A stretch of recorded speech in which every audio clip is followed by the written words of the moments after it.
السلام علیکم ورحمۃ اللہ وبرکاتہ۔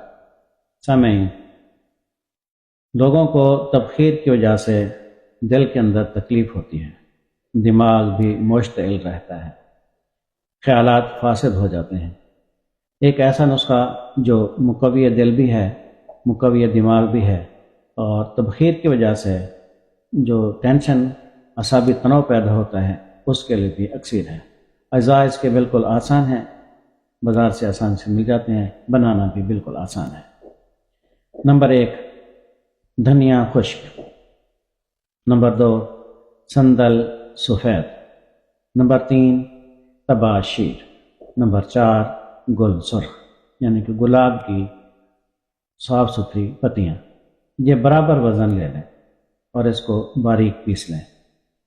اب اس کے نصف وزن مصری ملا لیں، یا برابر وزن مصری ملا لیں۔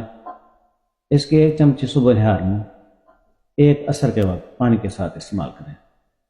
وہ لوگ جن کو شوگر ہے وہ مصری استعمال نہ کریں، صرف ویسے ہی ان ادویات کو باریک پیس کے آدھی چمچی صبح شام استعمال کریں۔ انشاءاللہ بہت زیادہ فائدہ ہوگا۔ السلام علیکم ورحمۃ اللہ وبرکاتہ۔